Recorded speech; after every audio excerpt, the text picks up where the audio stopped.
हे भगवान, मैंने किसी का क्या बिगाड़ा था?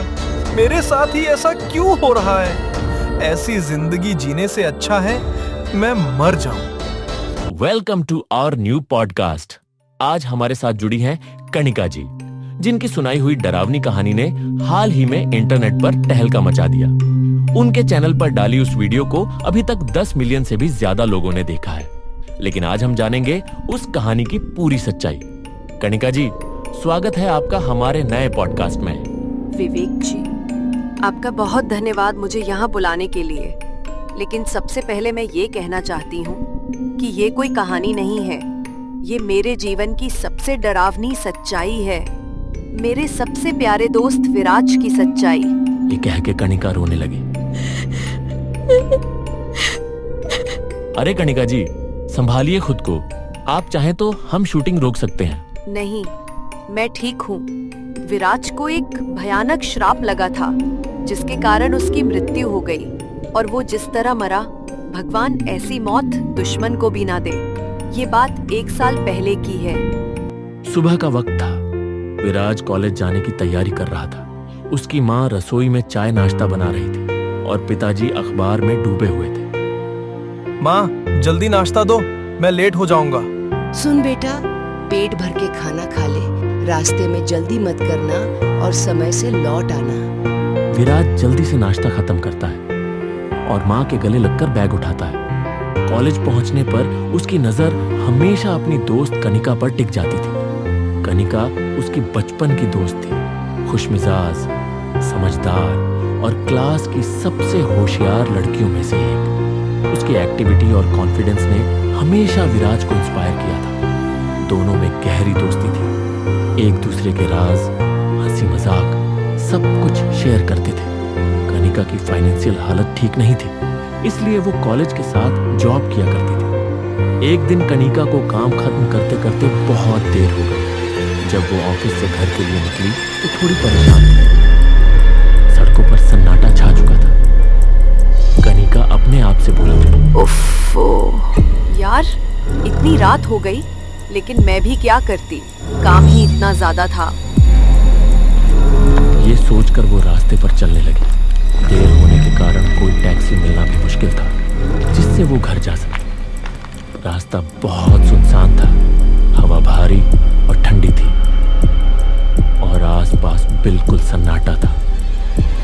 यार अब क्या करूं मैं? विराज को कॉल करती हूँ कि मुझे लेने आ जाए। वैसे अब वो मुझसे ज्यादा मिलता नहीं है। उसने विराज को कॉल किया, लेकिन उसने फोन नहीं उठाया। उसे अजीब लगा, क्योंकि विराज हमेशा उसका कॉल उठाता था, फिर चाहे समय कोई भी हो। चलते चलते अचानक कणिका की नजर दूर किसी हलचल पर पड़ी। धुंधले अंधेरे में एक परछाई हिलती डुलती नजर आई। उसने अनजाने में उसी दिशा में देखा, पर दूरी इतनी थी कि वो समझ नहीं पाई कि वो इंसान था, जानवर या कुछ और। रात का सन्नाटा अब और भारी हो गया। तभी दूर से कुत्तों के रोने की आवाजें गूंजने लगी। उन आवाजों में एक अजीब सी बेचैनी थी, जैसे वो किसी अनदेखे खतरे को महसूस कर रहे हो। कणिका का दिल धक धक करने लगा।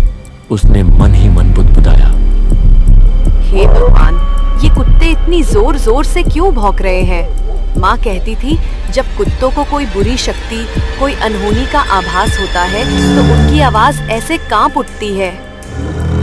आसमान में पूर्णिमा का चांद पूरा दमक रहा था, मानो रात को एक ठंडी चादर में लपेट रहा हो। उसकी ठंडी सफेद रोशनी कणिका के चेहरे पर ऐसे गिर रही थी जैसे किसी मृतदेह पर चादर डाली गई हो।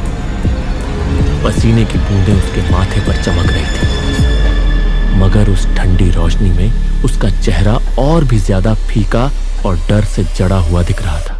कणिका ने खुद को संभाला और तेजी से चलने लगी, लेकिन हर कदम के साथ उसे लग रहा था जैसे कोई अदृश्य परछाई उसके साथ साथ चल रही हो। तभी अचानक तेज, बेहद तेज झोंका उसके कानों के पास से गुजरा। उसकी आंखों के सामने जैसे कोई परछाई बिजली की रफ्तार से निकल गई।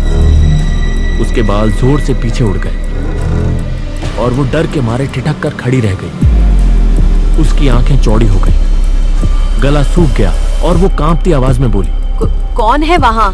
सामने आओ। उसकी आवाज सुनसान सड़क पर गूंज कर खो गई। तभी अचानक पास की झाड़ियों से एक प्रेत बाहर निकला। उसका नीला भयानक शरीर चांदनी में चमक रहा था। गले और छाती पर भारी सुनहरे गहने झिलमिला रहे थे, पर उनकी चमक भी उसकी जलती हुई लाल आंखों के सामने फीकी पड़ रही थी।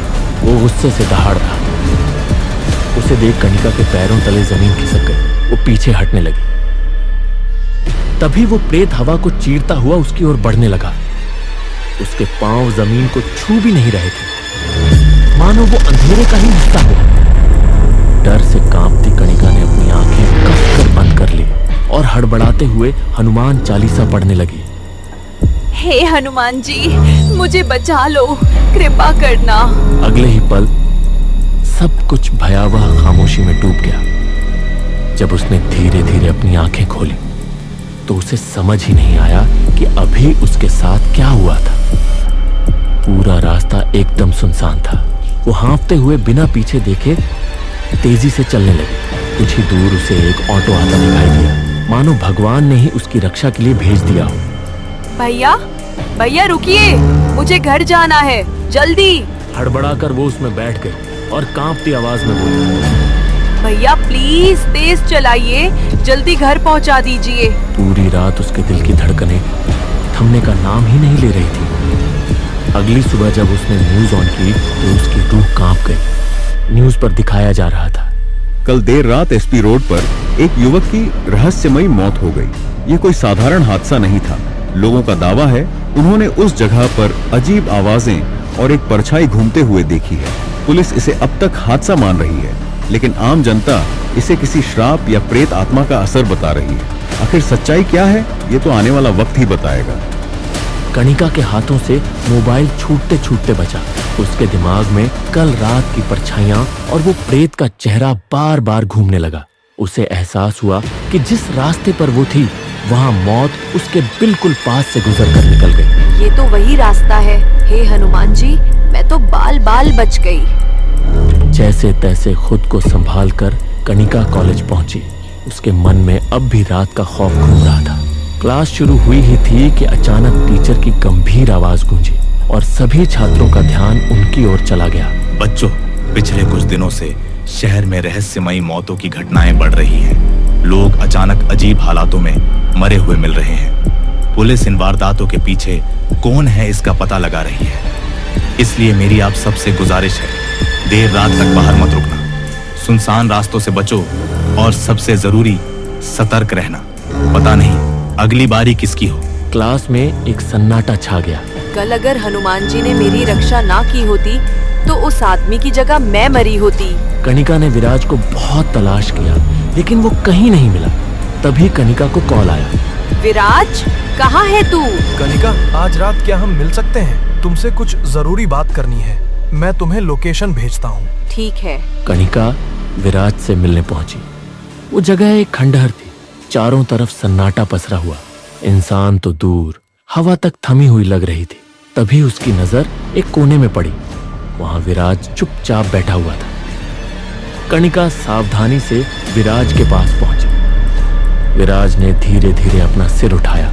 उसकी लाल हुई आंखों से आंसू लगातार बह रहे थे। कांपती आवाज में उसने कनिका की ओर देखते हुए कहा, कनिका, मुझे माफ कर देना, मैं मजबूर हूँ। अचानक विराज जोर से चीखा और देखते ही देखते उसका चेहरा विकृत होने लगा। कुछ ही पल में वो एक भयानक प्रेत में बदल गया। कनिका के होश उड़ गए। वो कुछ समझ ही नहीं पाई, लेकिन अगले ही क्षण उसे एहसास हुआ ये वही प्रेत है जो उसे पिछली रात दिखाई दिया था। वो प्रेत कनिका की ओर बढ़ने लगा। घबराकर कनिका भागी, लेकिन अगले ही पल विराज ने उसे कसकर पकड़ लिया। तभी जैसे किसी अदृश्य शक्ति ने झटका दिया, वो प्रेत दूर जाकर जमीन पर गिर पड़ा। कनिका इसका फायदा उठाकर भागने लगी। वो लगातार हनुमान जी का नाम ले रही थी। कुछ दूरी पर उसे एक पुराना मंदिर दिखाई दिया।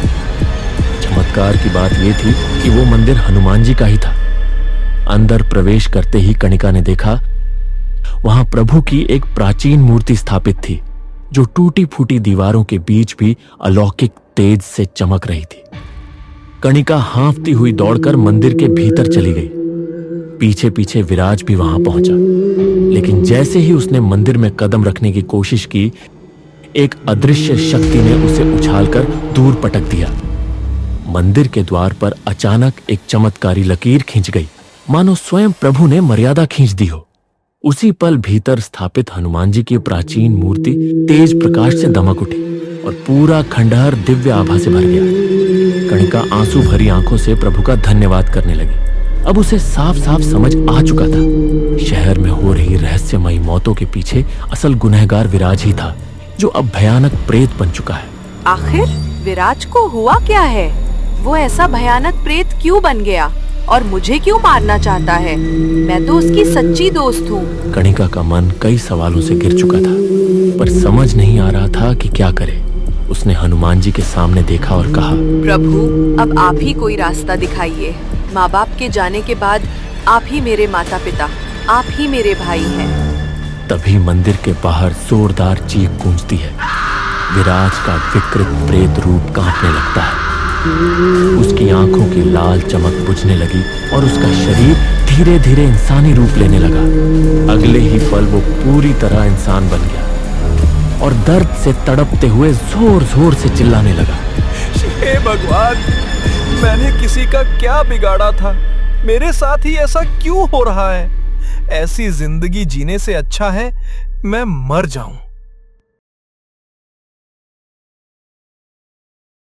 अगर आपको इस कहानी ने डरा दिया तो लाइक जरूर करें और सब्सक्राइब करें तंत्रवाद टेल्स को, क्योंकि सोचिए कितनी और ऐसी कहानियां छुपी है जो अभी आप तक नहीं पहुंची। और याद रखिए, हर कहानी एक रहस्य से बंधी है।